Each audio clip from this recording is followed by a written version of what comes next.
श्री गणेशाय नमः।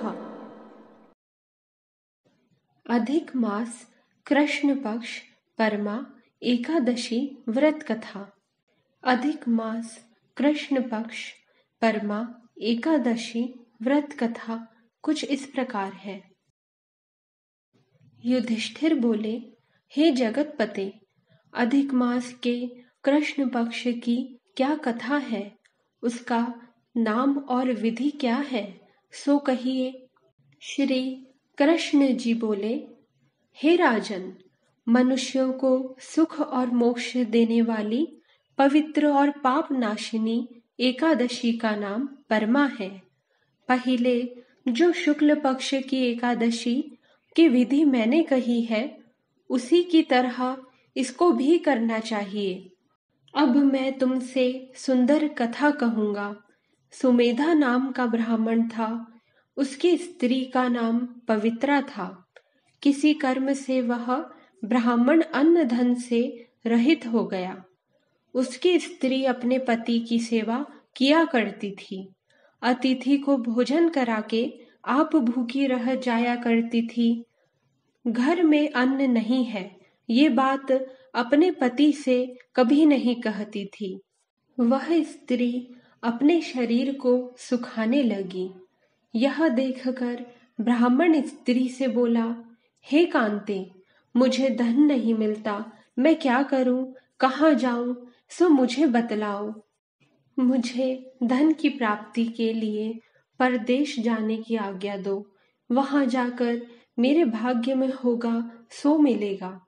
पति का वचन सुनकर वह चतुर स्त्री आंखों में आंसू भर के हाथ जोड़ सिर झुकाकर पति से बोली कि हित चाहने वाले मनुष्य आपत्ति पड़ने भी यही कहते हैं कि पृथ्वी पर जहाँ कहीं कुछ मिलता है वह पूर्व जन्म का दिया ही मिलता है। तब वह ब्राह्मण परदेश नहीं गया। एक बार उसके यहाँ मुनि आए।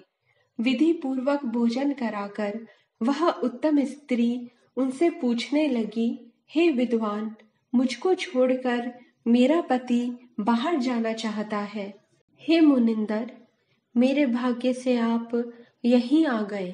आपकी कृपा से निश्चय मेरा दरिद्र शीघ्र ही नष्ट हो जाएगा। हे कृपा सिंधो, मेरा दरिद्र दूर होने के लिए व्रत, तीर्थ, तप आदि कहिए। मुनीश्वर ने उस सुशीला का वचन सुना तो उससे बोले कि अधिक मास के कृष्ण पक्ष में भक्ति, मुक्ति और पुण्य को देने वाली सबसे उत्तम परमा नाम की भगवान की एकादशी है। उसका व्रत करने से मनुष्य धन धान्य से युक्त होता है। इसमें विधि पूर्वक नृत्य, गीत और जागरण करना चाहिए। इस सुंदर व्रत को पहले कुबेर ने किया था। तब शिवजी ने प्रसन्न होकर उसको कोषाध्यक्ष बना दिया।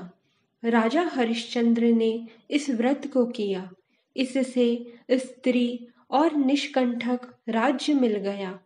ऋषि के इस तरह कहने पर अधिक मास में पति के साथ स्नान करके ऋषि की कही हुई विधि के अनुसार इस व्रत को किया। परमा एकादशी और पंचरात्रि का व्रत पूरा होने पर पति सहित उस स्त्री ने राजभवन से आते हुए राजकुमार को देखा।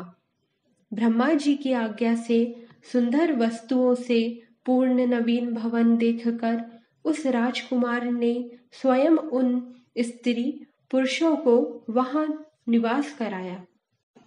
सुमेधा ब्राह्मण को जीविका के लिए ग्राम देकर उसके तप से प्रसन्न होकर उसकी प्रशंसा करके राजा अपने घर चला गया। अधिक मास के कृष्ण पक्ष की परमा एकादशी का व्रत करने से और आदर पूर्वक पंचरात्रि का व्रत करने से सब पापों से छूटकर सब सुख और आनंद भोग कर अंत में स्त्री को संग लेकर वह ब्राह्मण विष्णु लोक में चला गया। श्री कृष्ण बोले, हे अनग, तुमने मलमास की परमा एकादशी का फल जो मुझसे पूछा सो मैंने सब कह दिया है। हे नर्प, उस उत्तम व्रत को तुम सावधानी से करो। इस व्रत को सुनकर स्त्री समेत राजा युधिष्ठिर ने किया। स्वर्ग और पृथ्वी के जो दुर्लभ सुख है उनको भोग कर प्रसन्नता से बैकुंठ में प्राप्त हो गए। जो मनुष्य विधि पूर्वक अधिक मास में स्नान करते हैं, एकादशी और पंचरात्रि का व्रत करते हैं, वे स्वर्ग में इंद्र के समान सुख भोग कर तीनों लोकों से वंदित विष्णु भगवान के बैकुंठ लोक को जाते हैं। इस प्रकार अधिक मास कृष्ण पक्ष परमा एकादशी व्रत कथा पूरी हुई। बोलो परमा एकादशी माता की जय। बोलो राधे कृष्ण भगवान की जय। बोलो राधे कृष्ण भगवान की जय।